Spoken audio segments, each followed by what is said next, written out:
Hello students, standard 7th. The revision of the chapter number 6 is almost at the end. Physical and chemical changes. Today we are going to discuss about some questions. Then you will write down the answers as an assignment in your notebook. The first question of today is, what is ozone layer? Why is it called natural shield? You know that above our atmosphere there is a layer of a gas. That gas is ozone gas. Ozone is made of the 3 atoms of the oxygen. Generally, the oxygen gas has 2 atoms combined, O2. But the ozone is O3. Now, this ozone layer is above the atmosphere. And now, why is it called natural shield?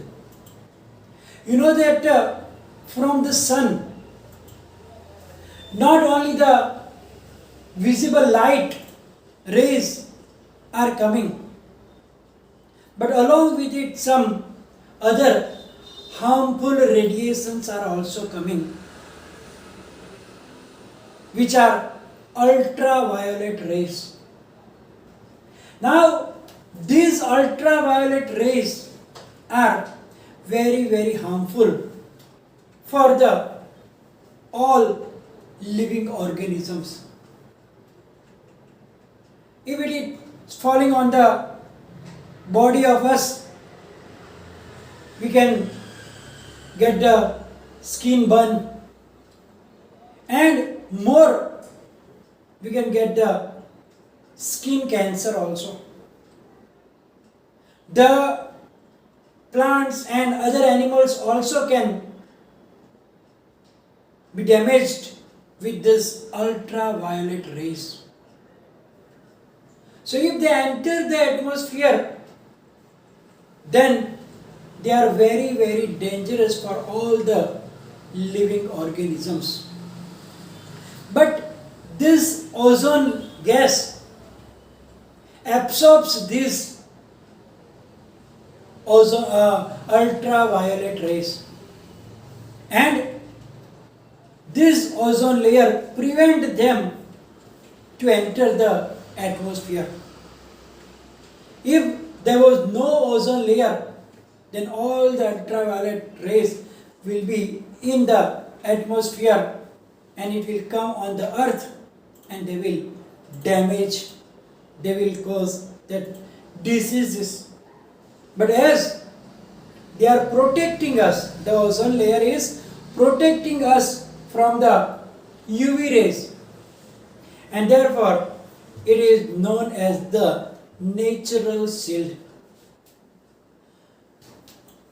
The next question is, what is crystallization, and describe how crystals of copper sulfate are prepared.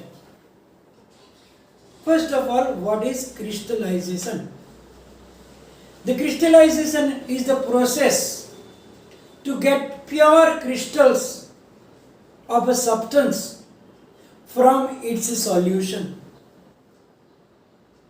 So here we want to find the crystals, make the crystals from the copper sulfate solution. What we have to do is that we have to take some copper sulfate powder, which is, we know that it is of blue color, and we have to take a beaker full of water, full of water, and few drops of dilute sulfuric acid also. Now we have to heat the water until it starts boiling. So when it starts boiling, we have to add some copper sulfate powder and then continue to add copper sulfate until more powder is not getting dissolved, and keep stirring during this whole process. So what did we do? We take a cup full of water in a beaker and few drops of dilute sulfuric acid. Give heat to it, and then until it start boiling, we have to give heat. When it starts boiling, we have to add copper sulfate powder. While we are adding copper sulfate powder, keep stirring until the copper sulfate stops dissolving in it. Then let the beaker keep aside for cooling. Leave it for cooling, and then after some time you will see that you will find out the copper sulfate crystals in that beaker. These are the pure copper sulfate crystals are there. Similarly, we can get the crystals of alum also. Alum means that fatakadi that we use to clean the water, or sometimes when we hurt while shaving, we use that alum. For alum also we have to take the beaker and put water in it and boil it. When it's boiled, put some alum powder and keep stirring until it stops. Then what? Again we have to let it cool down and take a small piece of pure alum, tie it with a rope, tie with a thread and keep it suspended in that liquid. Then you will see that after some time the more crystals will be on that piece of alum. So by that method we can get the crystals of alum also. So to get the pure crystals from its solution is known as the method of crystallization. You can see that it is also a physical process. It is because the copper sulfate remains the same, only it is getting dissolved and then again it's come back to its original crystals. So that is also a physical change. Now the next question is, when a candle burns, both physical and chemical changes takes place. Identify both changes. So when we burn a candle, then two types of changes occurs together. One is the physical change and the other is the chemical change. So now which is the physical change? Which is the chemical change? We know that when we start burning the candle, then what will happen? The first time some of the wax will melt. Means from the solid wax it turns into liquid. So melting of wax, it is a physical change because it just changed the state of matter from solid to liquid. So that is a physical change. Now the next, when it's burning, when it burns, it turns into vapor and gives the flame and it produces carbon dioxide gas. So here the new substance is made, a gas is coming out, new substance, and therefore it is a chemical change also. So both types of changes occurs simultaneously. Physical change, that is the melting of wax. Chemical change, that is burning of wax. It reacts with the oxygen and produces carbon dioxide gas. So the new substance is produced. By this way we can say that it is both type of changes takes place in this method. Now it says that identify both changes. Now we already now give another example of a familiar process of such type. In our houses we use that cylinder of the gas which contains LPG, or in the car and the vehicles we use that CNG. When we burn the LPG in our houses, then also the two, physical and chemical, both changes takes place simultaneously. How? First of all, we know that LPG means liquefied petroleum gas. So when it is gas filled inside the cylinder, it is in the form of liquid. Now when the pressure is released, when we put on the stove, then the liquid in the cylinder turns into the gas, because it is under pressure and the pressure is released, then it turns from liquid to gas. Which type of change is this? It is changing the state of matter from liquid to gas. So that is a physical change. Then we burn it for cooking. Then the carbon dioxide gas is produced. The new substance is made, gas is produced, heat is produced. So that is a chemical change.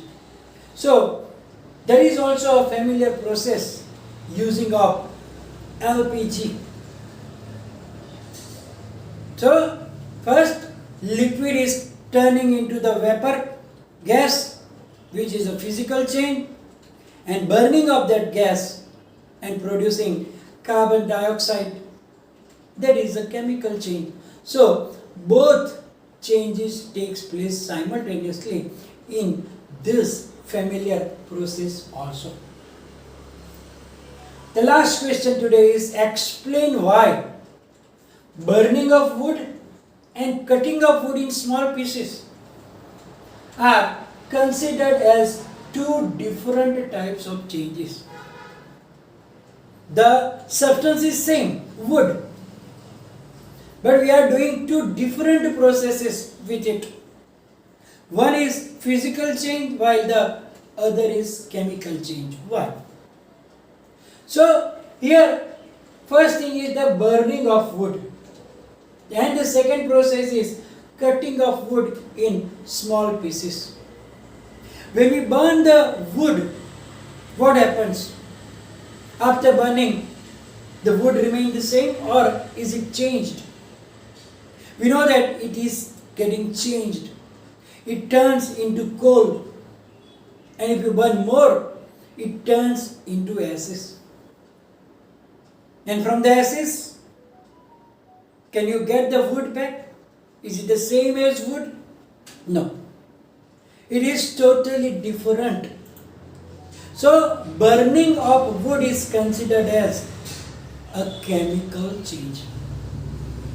But if you talk about cutting of wood in small pieces, we take a big piece of wood, cut it into two pieces, still the both pieces are the wood. Means the original substance remain the same. So doesn't matter how many small pieces we make from the wood, the smallest piece is also the same thing, that is the wood. Only its physical properties are changed. And therefore, that is the different type of change, as we call it the physical change. So, both the changes are different. One is the chemical change, because the new substance are made, the original substance are losing their characteristics, and new substance with new characteristics are made. And therefore, they are different changes. So in this chapter, as we learn about the two types of changes, physical changes and chemical changes. Physical changes in which only the physical properties like the shape, size, temperature are changed, or the state of matter is changed. So what are the characteristics of physical change? That the original substance remains the same. Most of them are reversible also. And no new substance is made. That are the properties of the physical changes. Chemical change, it means that during the change, a new substance is formed, and the original substance are converted. So chemical changes, how can we say that chemical change takes place? There are some symptoms that new substance are made. Sometimes gas may be evolved. Sometimes the color of the solution also change. Sometimes odor is changed, or the new odor is produced because of producing some different gases. So then we learn about the different types of physical changes, different type of chemical changes, and we learn about the most common chemical change, that is the rusting of iron, and how to prevent the rusting of iron. And then we learn about the crystallization and so on. So here we are going to finish the revision of this chapter and today's session, and we give some assignments in all the sessions. You have to write down their answers in your own. Thank you very much.